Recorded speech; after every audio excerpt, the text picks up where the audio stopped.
आशा करता हूं आप सब बहुत अच्छे होंगे। मेरा नाम है सिद्धांत अग्निहोत्री। स्टडी ग्लोस पर आपको बहुत बहुत स्वागत है। देखो ये तालिबान है आपके सामने। तालिबान ने कांधार हेरात में भारत के दूतावास पे हमला बोल दिया है। तो हम बात करेंगे दोस्तों इस खबर की। चैनल को सब्सक्राइब करें, इंस्टा पे फॉलो करें, टेलीग्राम पे। अब आप देखो ये दोगलापन देखो। तालिबान ने वैसे भी इंटरनेट सर्विसेज सब बंद कर दी हैं। पहले मैं कुछ चीजें आपको बता दूं, फिर उसके बाद इस खबर के बारे में बताऊंगा आपको। तालिबान नहीं चाहता कि उसकी करतूत पूरी दुनिया के सामने आए। कल मैंने एक लेक्चर लिया था। एमनेस्टी इंटरनेशनल की रिपोर्ट है कि किस तरीके से हजारा कम्युनिटी के 9 लोगों की हत्या कर दी थी। इसमें से 3 लोगों को तो बहुत बर्बरता से मारा था, टुकड़े टुकड़े करके फेंक दिए थे। 31 अगस्त तक तालिबान जो है वो वेट कर रहा है।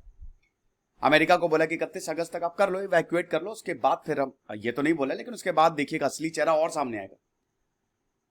एक जर्मन जो है वो अपनी फैमिली से मिलना चाहता था, उसकी हत्या कर दी गई। ये इस तरीके की तस्वीरें ना बहुत ज्यादा सामने आ रही हैं।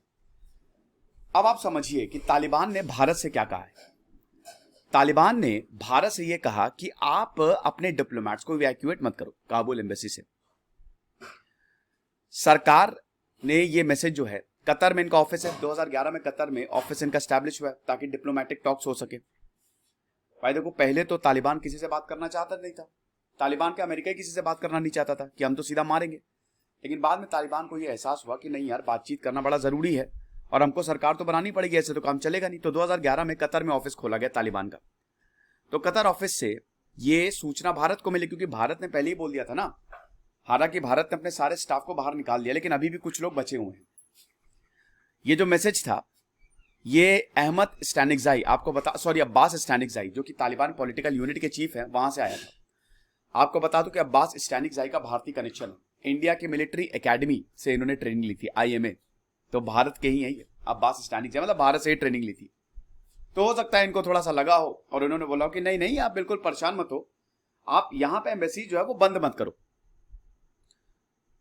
दोस्तों, कल हमारी रक्षाबंधन सेल शुरू हो रही है और हमारे शानदार कोर्सेज UPSC NCERT के लिए आते हैं। जरूर आप इनको अवेल करें। तो सोर्सेज ने NDTV को यही बोला है कि देखो ऐसा है, हम सरकारी डिप्लोमेट्स को, हम इंडियन डिप्लोमेट्स एम्बेसी को कोई नुकसान नहीं पहुंचाएंगे।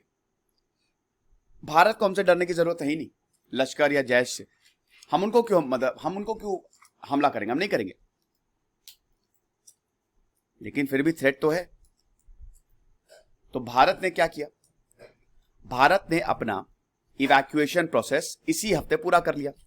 2 एयरफोर्स C-17 ट्रांसपोर्ट प्लेन्स भेजे थे। काबुल एयरपोर्ट गए संडे को, अफगान कैपिटल में ये एंटर किए और उसके बाद 45 पर्सनल को मंडे तक इवैक्यूएट कर लिया गया। लेकिन आप समझिए कि जो 45 एयरपोर्ट जा रहे थे ना, तो इनको तालिबानियों ने रोक लिया और इनकी पर्सनल बिलोंगिंग्स अपने कब्जे में ले ली, कॉन्फिस्केट कर लिया है। ठीक है कि जो भी इनका खुद का सामान था, जो भी पैसे वैसे थे, वो ले ली। अब बाकी पर्सनल, अभी कुछ और भी भारतीय बचे हैं। 120 अभी भी बचे हुए हैं। एम्बेसडर रुद्रेंद्र टंडन, इनको ट्यूसडे को इवैक्यूएट किया गया। लेकिन फिर भी काबुल में इंडियन सिटीजन्स हैं।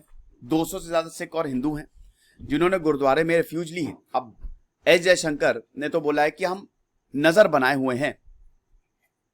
भारत जहां तक कंसर्न है, तो भारत क्लोजली सिचुएशन को मॉनिटर कर रहा है।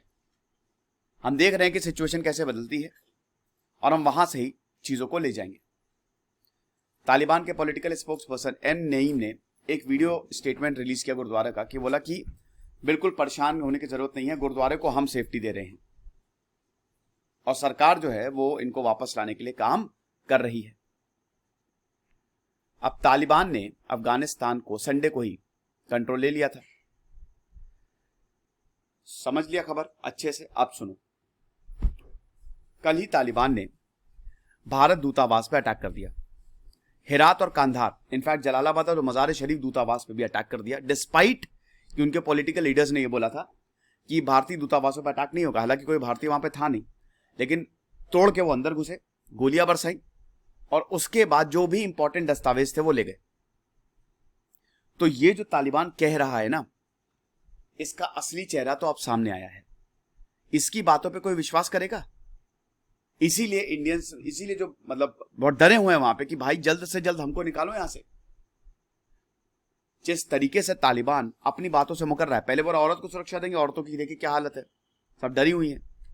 जर्नलिस्ट को सुरक्षा देंगे, ढूंढ ढूंढ के मारा जाए, डोर टू डोर कैंपेन है। आपको पता है तालिबानी घर घर जा रहे हैं, दरवाजा खटखटा रहे हैं और ये देख रहे हैं कि क्या तुम अशरफ घनी की मदद करते थे, अमेरिका की मदद करते थे, और अगर ऐसा है तो बीच चौराहे मारा जा रहा है। तालिबान ने भारत से ट्रेड बंद कर दिया, एक्सपोर्ट इंपोर्ट सब बंद कर दिया है। तालिबान ने इंटरनेट कट ऑफ कर दिया है, तो इनका कोई विश्वास करेगा? शैतान है ये। खुश रहिए, पढ़ते रहिए। जैसे सिद्धांत अग्निहोत्री, साइनिंग ऑफ।